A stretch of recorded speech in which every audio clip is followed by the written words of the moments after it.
I see some beautiful ingredients here and a big old bowl of rice. What are we going to be preparing today? So we're preparing our duck jambalaya, which is our signature dish, and we're basing it really off of this rice. The rice is really, really special. It comes out of Youngsville, Louisiana. It's a farm called Prairie Ronde. They do a great job of making sure that this beautiful heritage grain makes its way all the way up here to DC. And what kind of makes it a different rice than what I'd be able to, pick up over at the grocery store? Well, there's a sense of place, right? I mean, I also just like the way that it feels.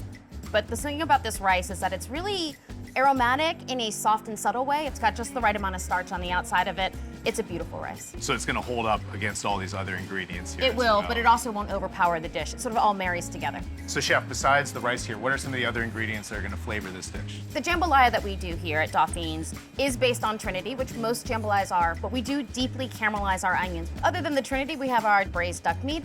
So if you want to follow me over to the stove, we can sort of get started. All right, sounds good to me. Here you go. Oh, thank you.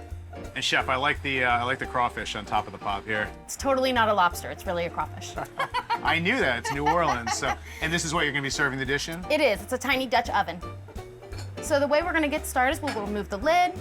We'll add some rendered duck fat that comes from the duck skin, about 2 to 3 tablespoons. Then we're going to do about a cup of rice.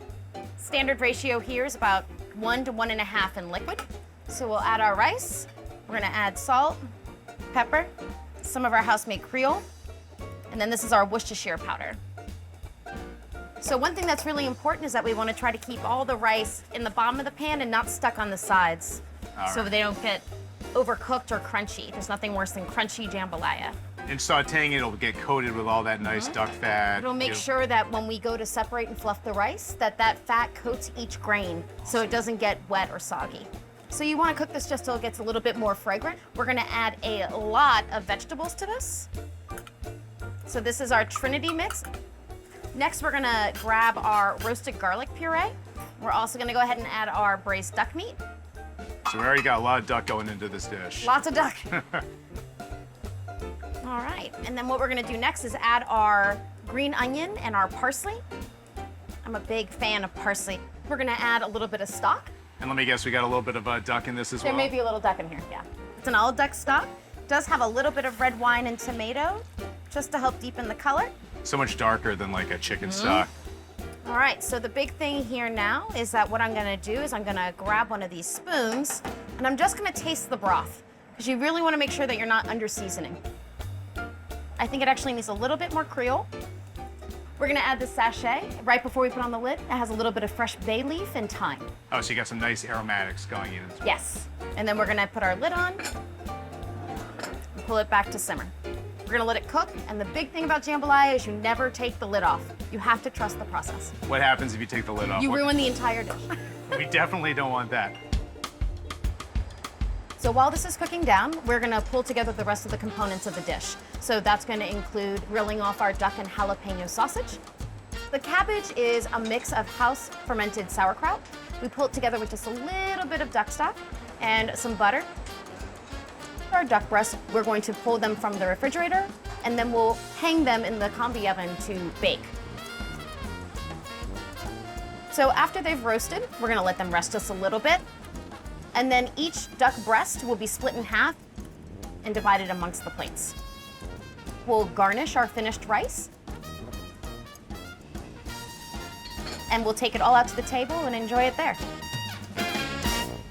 Thank you so much for coming to Dauphine's. I hope you're excited to try it. Well, I mean, just the aroma coming off this plate, the duck looks incredible. Thank you. It's almost done. So there's a step that we do in the kitchen normally, but I wanted to share this last little bit with you. So this is some of Charles Poirier's cane syrup, and this is how we actually finish the duck. So what I want you to do is take one of these little spoons, and you're just gonna put a little cane syrup on there.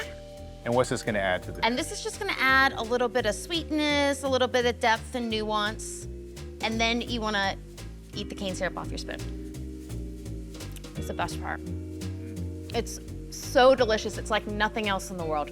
Just the smokiness of it, Yeah, that's gonna be pretty good. it's beautiful.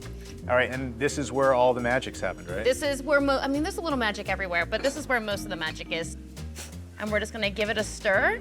So we wanna make sure that we work that duck liver mousse that we topped it off with and get those duck skin cracklings in there.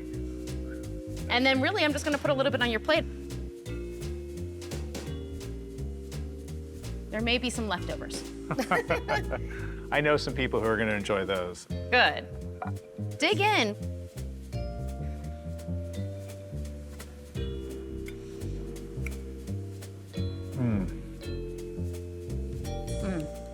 That is delicious. It's not bad, huh? That is just delicious. And you know, I mean, I think the few times I've had, you know, jambalaya, even in New Orleans, much more like tomatoey, maybe a little sweet. That has got that nice savory flavor. It is and the, very the, savory. The richness of the duck as well. And then once you sort of pull the sauerkraut and the roasted cabbage in as well. So it's, again, it's just about marrying all these flavors. Gotta try that duck though, because that's like the best part with that cane syrup on top. This was aged for about 2 weeks. Wow. I gotta say, I mean, I've had duck, but I'm not sure I've had 2-week aged duck before. It's beautiful. I mean, it does still have a little bit of that gaminess that I think duck is known for, but it sort of balances it out just a little bit, gives it a little more roundness. All right, I gotta try a little bit of this sausage Yes. as well, since, you know, I know there's a little duck in everything. There's a lot of duck in that sausage, and there's also a little bit of jalapeno, so it'll give you a little bit of kick. Wow. And that's really wonderful that the whole animal is being used. I mean, nothing's going to waste. Not a single thing.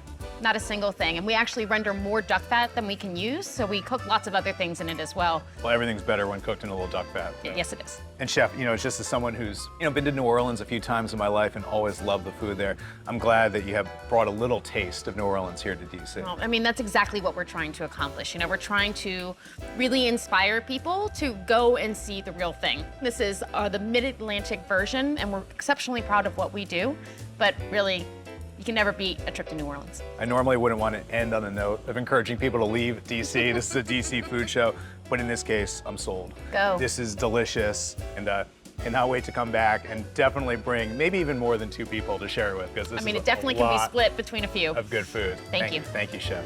Cheers. Let me know about your trip.